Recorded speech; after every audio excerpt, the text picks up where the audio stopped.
Hi everyone, welcome to Osaka University. Today I'm going to give you several important tips to start a new life here.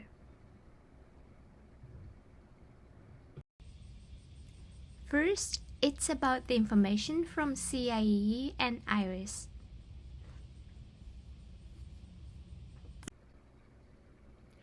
CIEE stands for Center for International Education and Exchange. It's located on Suita campus, and our building is called IC Hall. What we do here is that we offer Japanese courses and also support international students. IRIS is short for Information Room for International Students. It's on the second floor of IC Hall and opens at 8:30, closes at 6 p.m. You can use this place anytime during the open hours.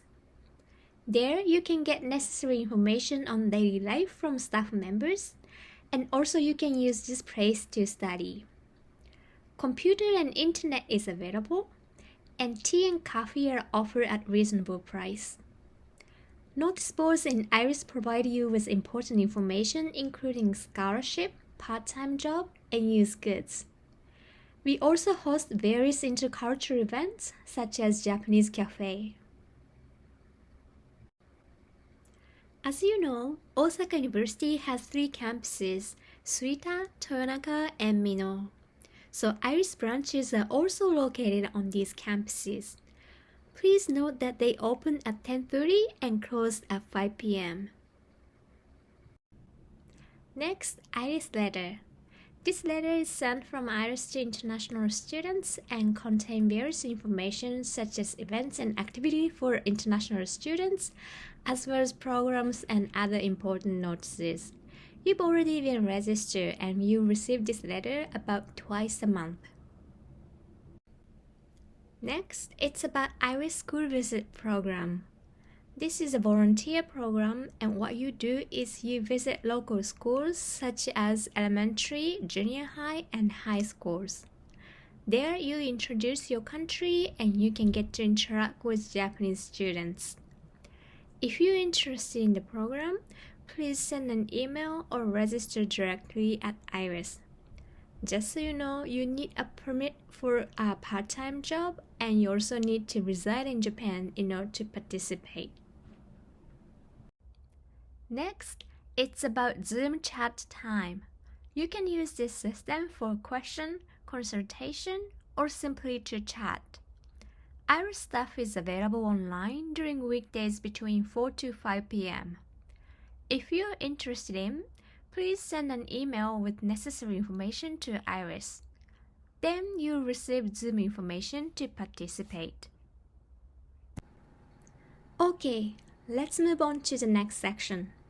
It's about important information to survive both on and off campus. First, let me talk about COVID-19. The most important thing is to wear a mask. Please wear it indoor and also when you talk to people outdoor. And please try to eat alone, or when you have meal with others, try not to converse with them. This is because infections are oftentimes spread when people gather together for meal or drink. If you have a cold-like symptom, do not go to a class or a lab and consult with your department, such as Academic Affairs section. If your department has an advising room for international students, they will help you as well. And please make sure to follow the instructions of the health center and the university. For more information related to COVID-19, please check out the QR code below. The site will provide you with various information such as what to do if you get cold-like symptom, how and where to get vaccinated, as well as the current cases on campus.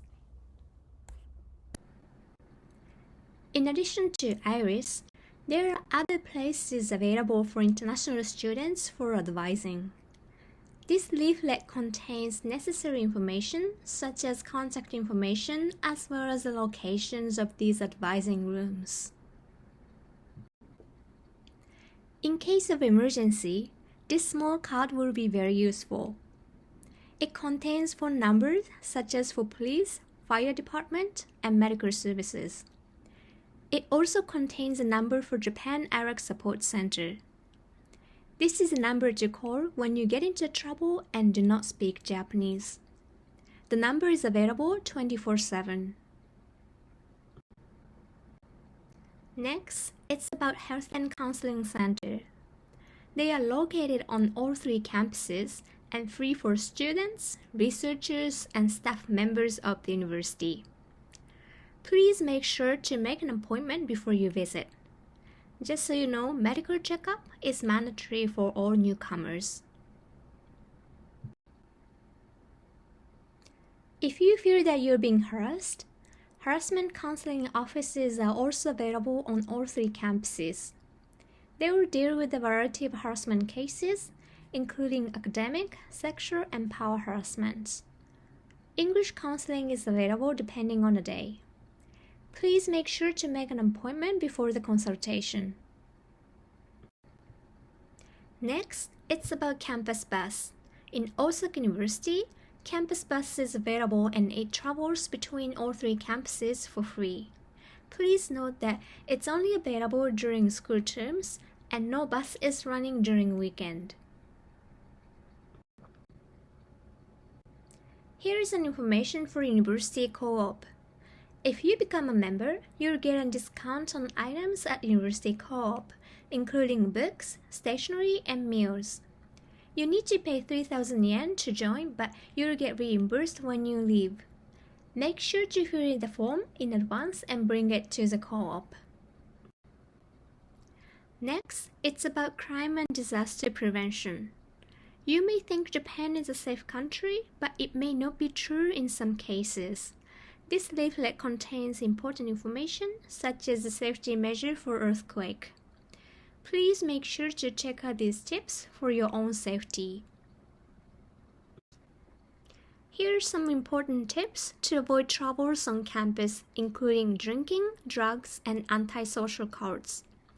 Please do not get involved in illegal drug use and make sure to stay away from antisocial crowds. Indeed, the incidence of antisocial crowds is increasing on campus. Often cases, they approach you as university crowds, so try not to give your personal information to people you do not know very well. At Osaka University, there are several associations for international students. If you are interested in joining, please contact them directly or ask for the information at IRIS. Here are some tips for sightseeing. Osaka University is a member of campus members, which means that special discount at museums and other facilities available for all the members of Osaka University. All you need is to show your student ID. If you're interested in, please check out this program. In the last section, I'm going to give you some tips as to how to interact with the supervisor and also how to survive in the lab. I highly recommend you to clarify what your supervisor expects from you while you attend the intensive Japanese course this semester.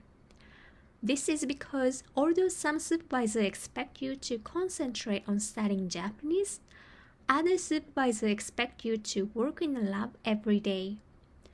It depends on each supervisor, so make sure to ask and clarify what they expect. Otherwise, you may get into a trouble later. Another important thing is to talk about your expected timeline for graduation, especially if you're planning on entering master or doctoral program. This is because while some supervisors have a clear plan for you, others may prefer to wait and see how you do as a research student. It is also important to remember the timing for scholarship extension, as well as the requirement to apply for graduate study.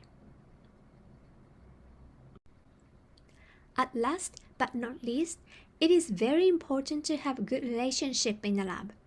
This doesn't mean only with your supervising professors, but also with other lab members. The way they train their students depends on each lab. In some labs, associate or assistant professors supervise their students, whereas in other labs, senior students supervise junior students. And in some cases, Japanese students prefer to communicate in Japanese. This is why it is very important for you to learn Japanese during this semester. At least try to use Japanese or show your willingness to speak in Japanese, especially with those who prefer using Japanese. This is the end of this video. Thanks for watching and hope everything goes well.